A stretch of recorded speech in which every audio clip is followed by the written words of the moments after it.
Olá, senhoras e senhores. Dá-se início neste momento ao primeiro de dois encontros envolvendo o tema Lei 8.112/90, o Estatuto do Servidor Público Civil no âmbito federal. Que maravilha! Meu nome, Fabrício Bolzan, à disposição de cada um dos senhores e das senhoras deste Brasil. À disposição, inclusive, pelo meu site, né? Pessoal que já conhece, que já teve aula comigo. Prazer falar para vocês mais uma vez. Tivemos uma temporada muito bacana nesse começo de 2009 e o site fabriciobolzan.com.br sempre à disposição de vocês. Aliás, uma novidade muito bacana para quem vai prestar o concurso de assistente técnico administrativo Ministério da Fazenda, tem o livro-aula específico para esse concurso em administrativo.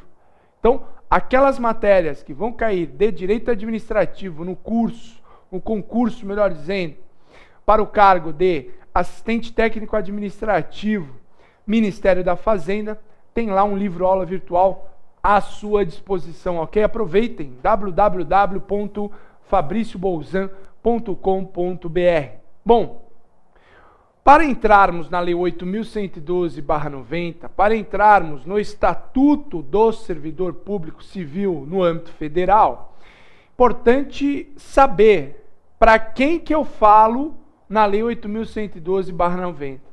Eu falo, por exemplo, para os futuros assistentes técnicos administrativos do Ministério da Fazenda. Ou seja, eu falo para o servidor detentor de cargo efetivo e para o servidor detentor de cargo em comissão nesse âmbito federal. Ou seja, eu falo para o detentor de cargo. Para saber isso, nunca é demais fazer uma revisão sobre o tema agentes administrativos, que é gênero, e rapidamente falar das espécies. Agentes públicos, que é o gênero. É o gênero por quê? Porque são todas as pessoas que desempenham a atividade administrativa, transitoriamente ou não, com ou sem remuneração, ok? Gênero, agentes públicos, gênero, todas as pessoas que desempenham a atividade administrativa, transitoriamente ou não, com ou sem remuneração. Todo mundo que desempenha atividade administrativa é considerado agente público. Então, meus caros, pensem comigo. Quando eu falo em agente público, eu falo de todo mundo. Quer o vínculo seja transitório, quer o vínculo seja permanente, quer receba alguma coisa para trabalhar para a administração, quer não receba nada. Bom, esse é o gênero. Gênero do qual são espécies.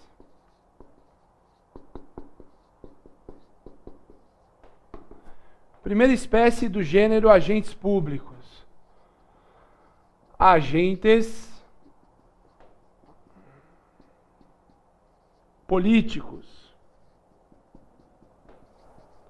Não nos importa para a aula de hoje. Só título de contexto. Quem são os agentes políticos? Os agentes políticos são os chefes do executivo, prefeito, governador, presidente da República. São os ministros de Estado e secretários de governo. Ou seja, são aqueles que ocupam os primeiros escalões do governo, são aqueles que estão lá no topo do nosso governo, ou que desempenham funções típicas do Estado previstas na Constituição, como é o caso do Ministério Público, da magistratura. Como não nos importa para a aula de hoje, passo rapidamente, só para dizer que existe o chamado agente político, aquele que ocupa os primeiros escalões do governo. O que nos interessa está aqui. Chamados servidores públicos,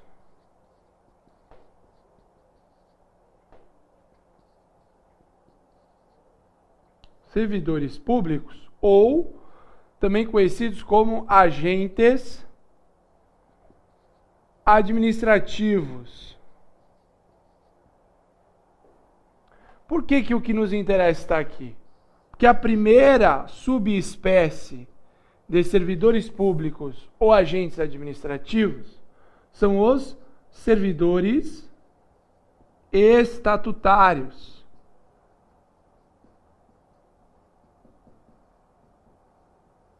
Servidores estatutários, vocês em breve. Aqueles que estão submetidos a uma lei especial. Eles são detentores de cargo público e submetidos a uma lei especial. No âmbito federal, qual lei é essa? É a Lei 8.112 de 1990, ok? No âmbito federal, Lei 8.112 de 1990 é a lei que nós vamos estudar na aula de hoje, ok? É aqui que nós vamos trabalhar. Mas é sempre bom lembrar que dentro de servidores públicos ou agentes administrativos, nós temos também os empregados públicos.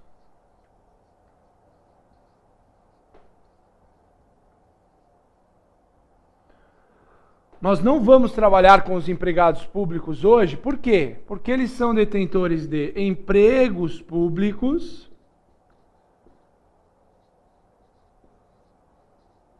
e submetidos a uma lei geral, que é o regime seletista, o regime da CLT, Consolidação das Leis do Trabalho. Aqui é uma lei geral porque é a lei que cuida do trabalhador da iniciativa privada também. CLT, Consolidação das Leis do Trabalho. Não só os empregados públicos, mas os empregados da iniciativa privada também estão submetidos à CLT. Só para fechar aqui, nós temos ainda os servidores temporários.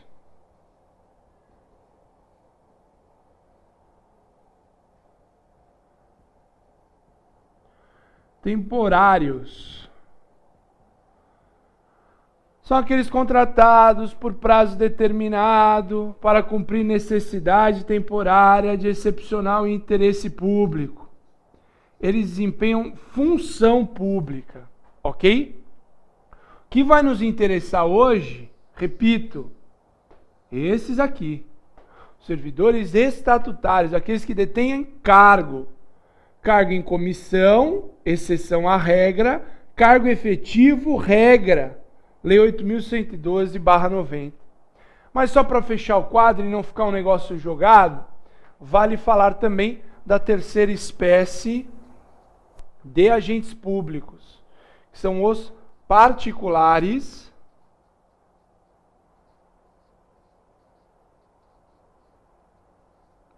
em colaboração com o Estado.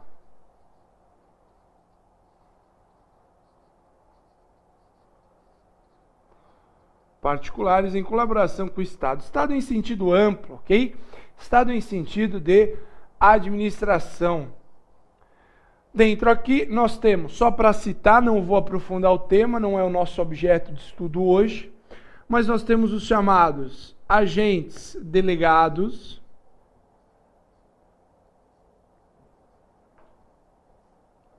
os agentes delegados são aqueles que desempenham função pública por delegação. Então são os concessionários, os permissionários do serviço público. Quem são os concessionários, permissionários do serviço público? Por exemplo, quando eu falo em administração municipal, município, que tem competência para prestar o serviço de transporte coletivo, serviço de ônibus. Muitas vezes ele não faz isso, ele delega essa execução a um particular, a uma empresa privada.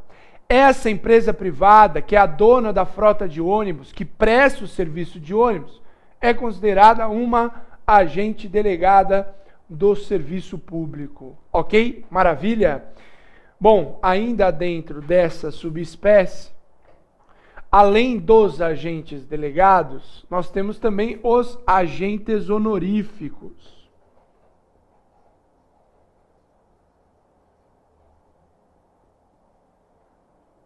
Agentes honoríficos.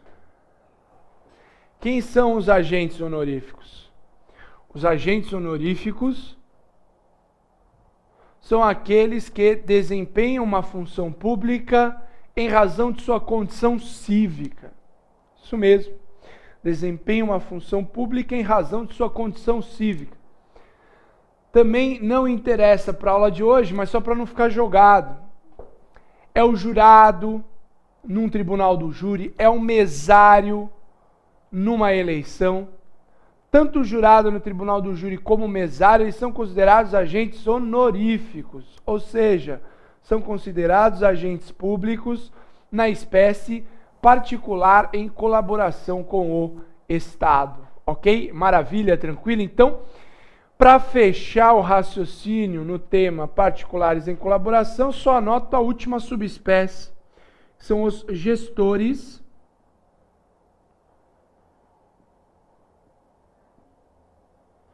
do negócio público.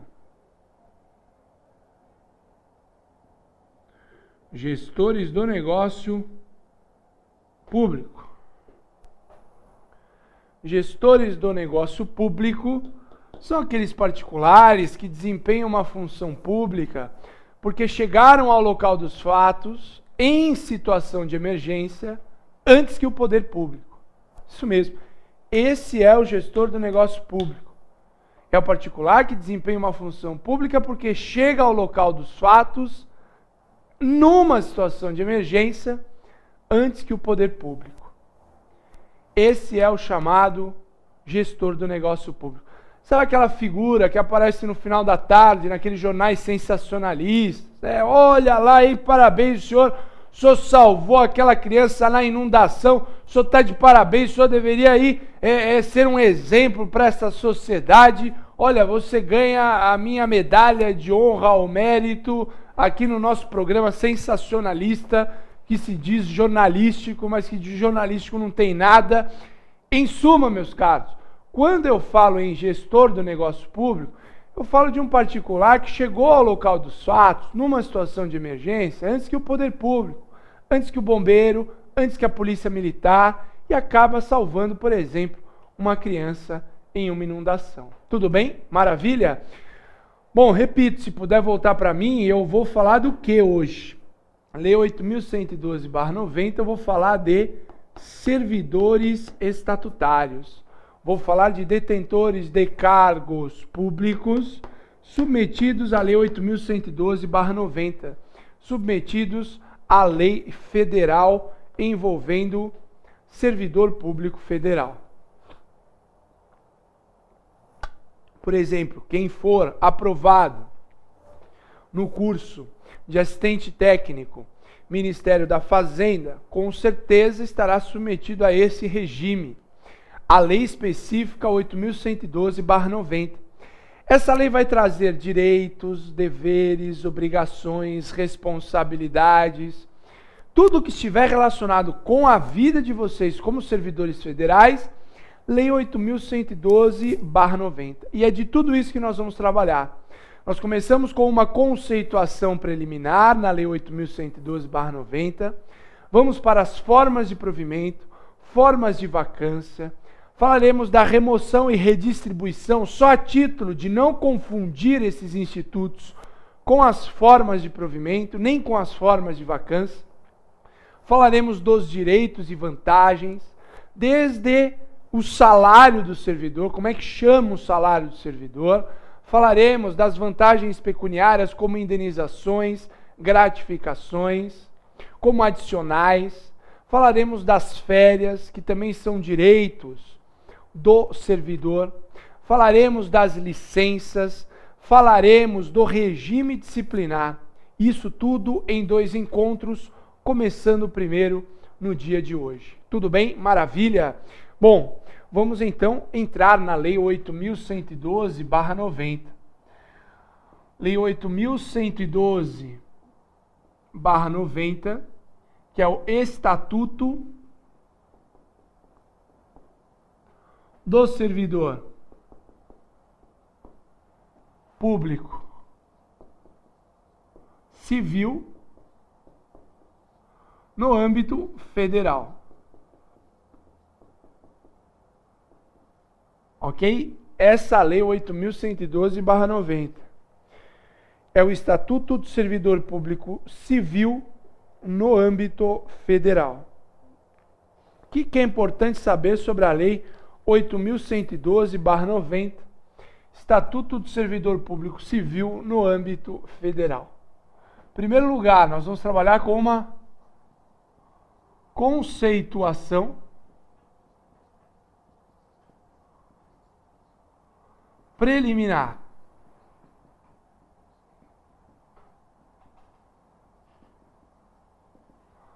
Conceituação preliminar. O que é importante saber inicialmente? Quem que é a figura do servidor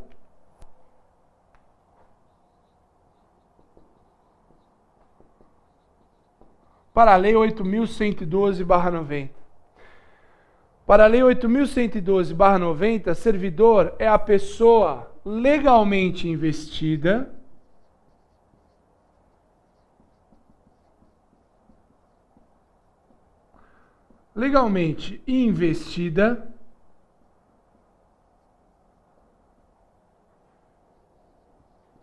em cargo público.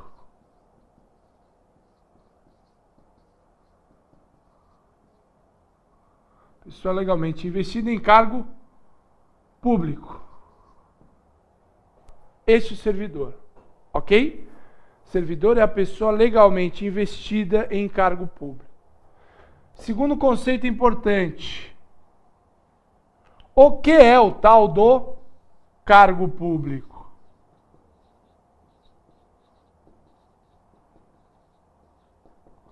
Cargo público, para fins da Lei 8.112/90, são as atribuições e responsabilidades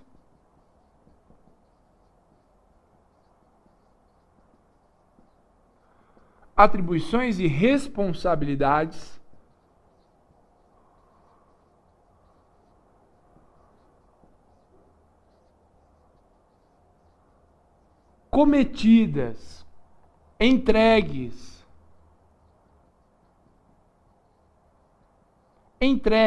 a um servidor. Cargo público são as atribuições, conjunto de atribuições e responsabilidades cometidas a um servidor. Este é o cargo público. Atribuições e responsabilidades entregues a um servidor. O que mais que é importante saber de uma forma preliminar? De uma forma preliminar, é importante saber o que significa a tal da investidura, ou quando se dá a investidura.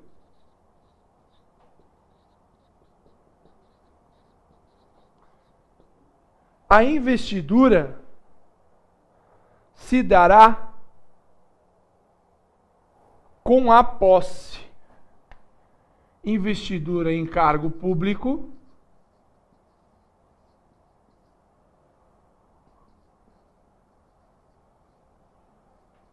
ocorrerá com a posse.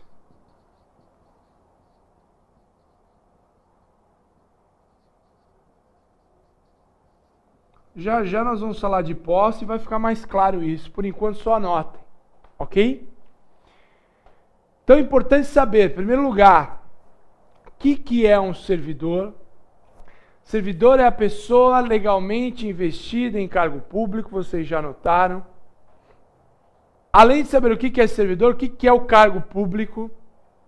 Cargo público, conjunto das atribuições e responsabilidades cometidas, entregues a um servidor. E ainda, a investidura em cargo público dar-se-á com a posse. Isso vai ficar mais claro, mais fácil, quando nós falarmos dos termos em que entraremos na sequência. Mas preste atenção inicialmente. Questão de servidor, pessoa legalmente investida em cargo. Cargo, atribuições e responsabilidades entregues a um servidor. Parece um pouco aquela publicidade do Tostines vende mais porque é fresquinho ou é fresquinho porque vende mais? Fabrício, eu não lembro dessa publicidade, eu sou jovem, né? Então, meu caro, sorte sua se você é jovem, mas eu me lembro muito bem que era uma publicidade de falar Tostines é fresquinho porque vende mais ou vende mais porque é fresquinho? Parece ou não parece com a situação?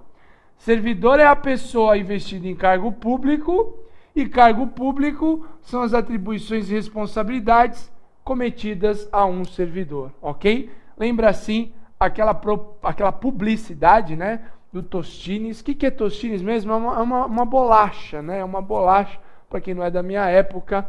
Bom, ainda sobre conceituação preliminar, cumpre falar de provimento,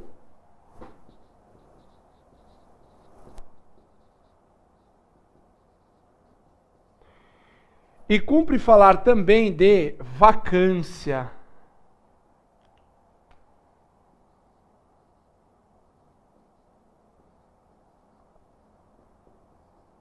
Provimento e vacância. Provimento, num primeiro momento, significa o quê? Ato pelo qual a pessoa se vincula ao Estado, ato pelo qual a pessoa se vincula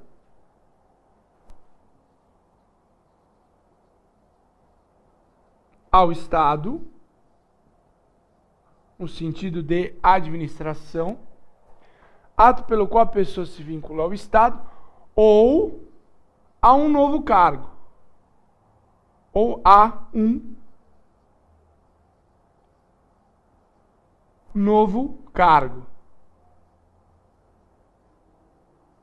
Ato pelo qual a pessoa se vincula ao Estado ou a um novo cargo.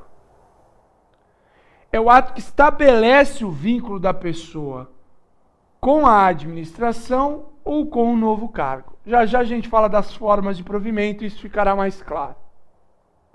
Vacância, por outro lado, é o ato que desfaz esse vínculo, ok? Se esse é o ato que estabelece o vínculo,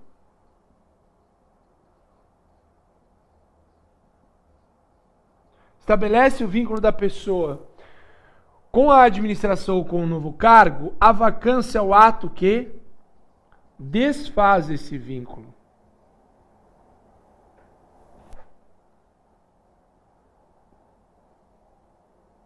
Desfaz o vínculo da pessoa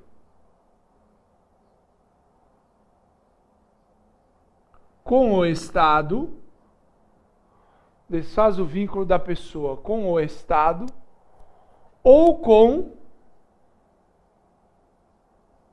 antigo cargo.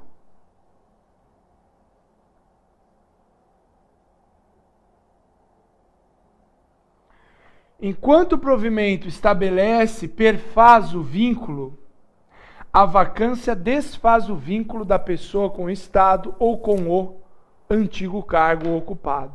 Tudo bem? Maravilha?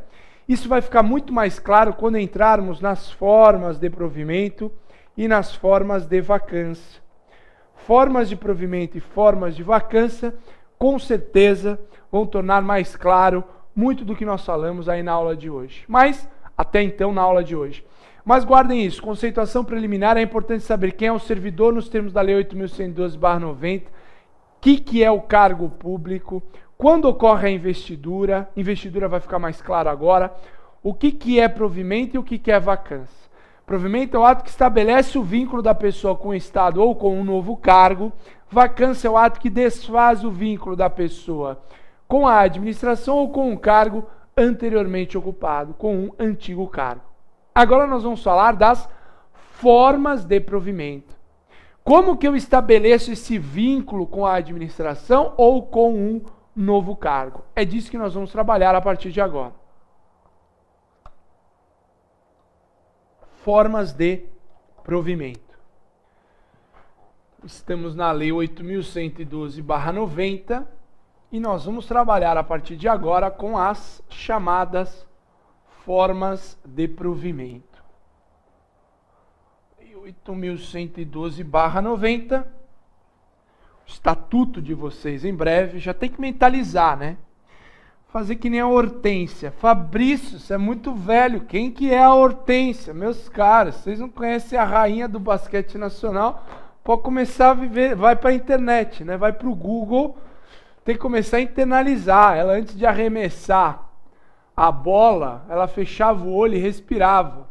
O que é isso? Era um charme? Não. Era que a mentalização de que aquela bola ia cair no cesto, com certeza, após o arremesso. Formas de provimento. Então a Hortência fazia o quê, ó? Pode voltar para mim, Mário. Estava pensando aonde? Bola caindo no lance livre, né? Acertando o ponto no lance livre. A hora que ela abriu o olho, geralmente caía. Ah, Fabrício, quer dizer então que basta eu ficar na minha casa, tem como pegar no chão? Basta eu ficar na minha casa então, assim, vou passar no concurso, vou passar no concurso, vou passar no concurso, basta fazer isso? Não, meu caro, não basta fazer isso, né? Se for essa a intenção, não basta, porque a Hortência treinava pra caramba, né? Treinava muito para acertar aquela bola no momento do lance livre. Então, tem que estudar muito e também mentalizar. Então, formas de provimento. Primeira forma de provimento é a nomeação. Nomeação é o ato que materializa o provimento originário a um cargo público.